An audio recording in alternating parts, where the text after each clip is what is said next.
Hey guys, this video comes to you from a channel called Midwest Transparency, and he's in a police department filing a complaint. What I really like about this video is that he's talking to the supervisor about prior restraint and how the officers are shining the light in his face and his camera. Watch this video, check out this complaint. This is the way it's done, folks. Go subscribe, let them know I sent you. I'll see you over there.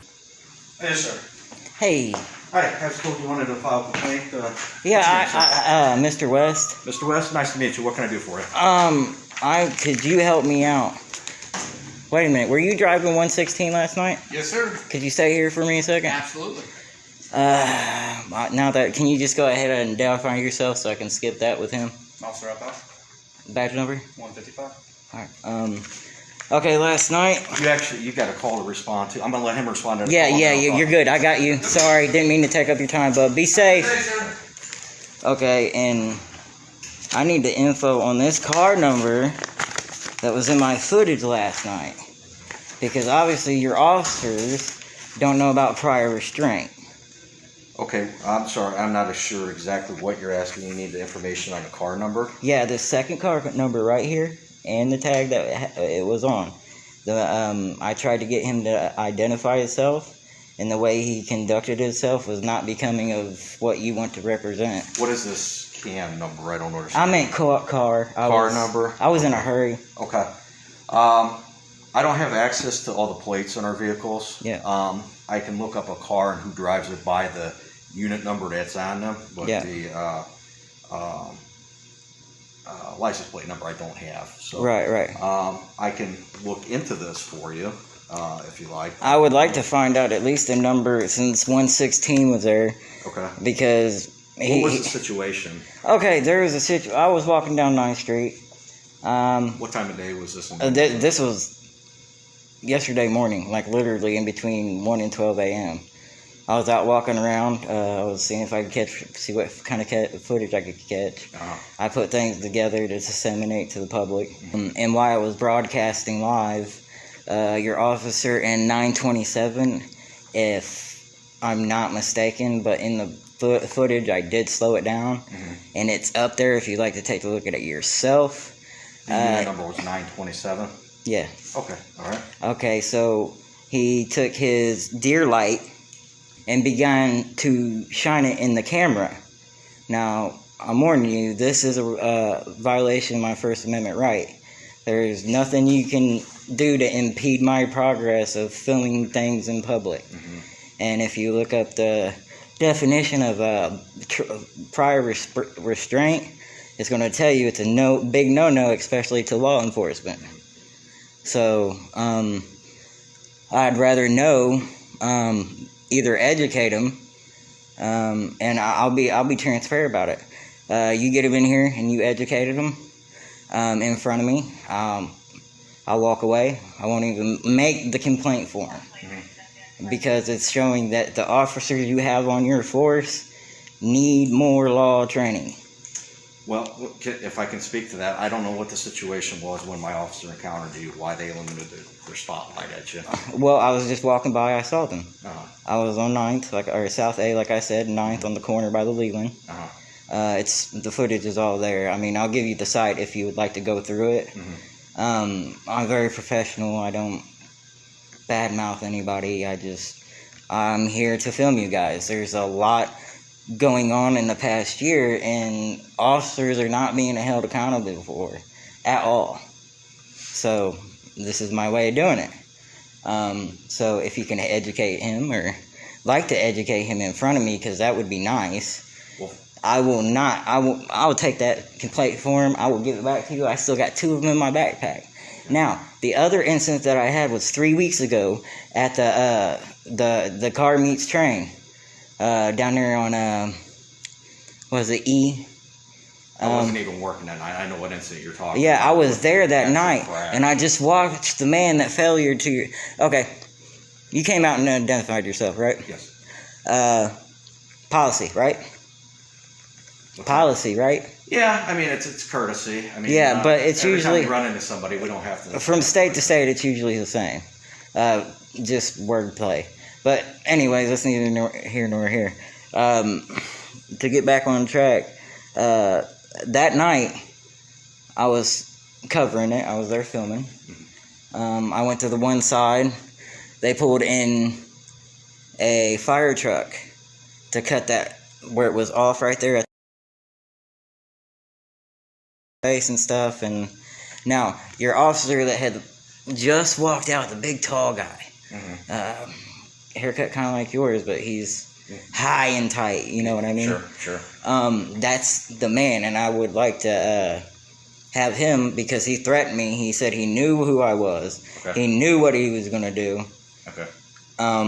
What does that mean? You don't know me. I came to film a crash. I sell this to media sometimes.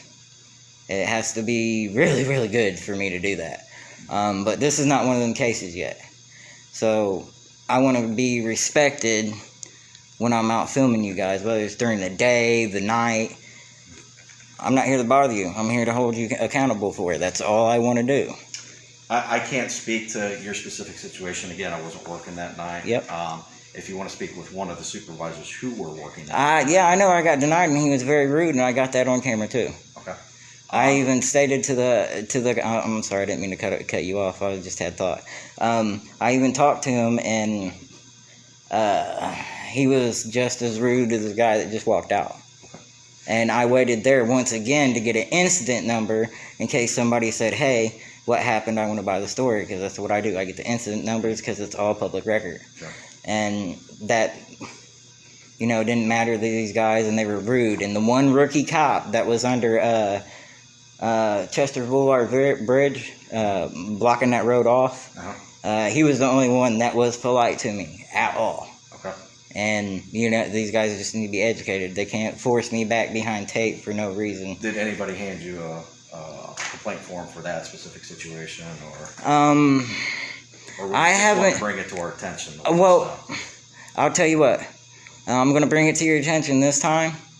But what was done last night was uncalled for.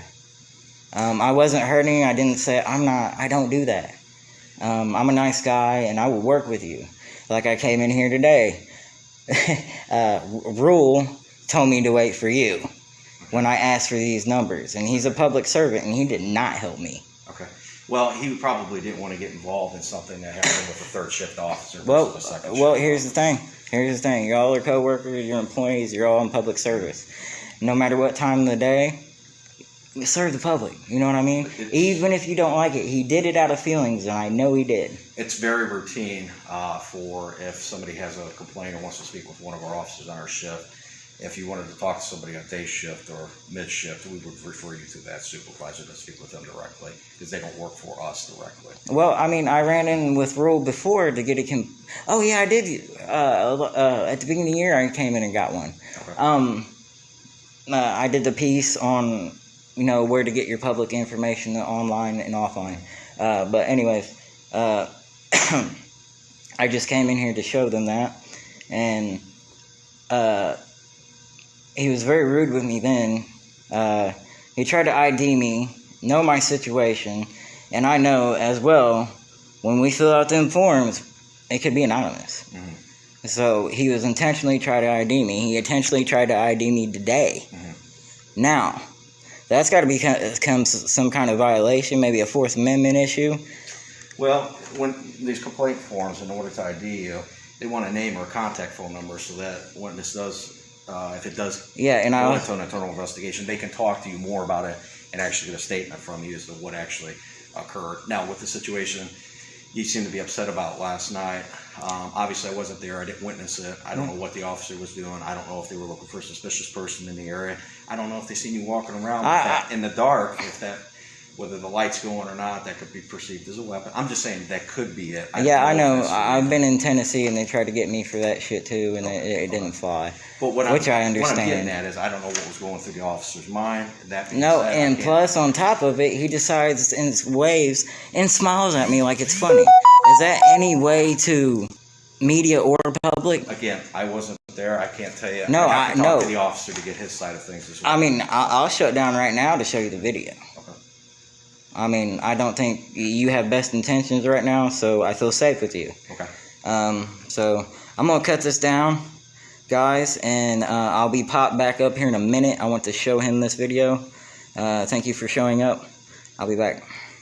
An email was sent to me about Midwest Transparency's channel, and they sent me the video link also. And they told me a little bit about Midwest Transparency and his journey and how he got here. Midwest Transparency, just know that your brother Jay is looking out for you. He wanted me to send you this message with love. He truly appreciates you. And Midwest Transparency, I do as well. And also the people, well, they are a jolly saucy bunch. They go out of their way to support us. So everyone that's listening and watching now, go subscribe to Midwest Transparency. Let them know San Joaquin Valley Transparency sent you. I'll see you guys in this comment section. Have a wonderful day.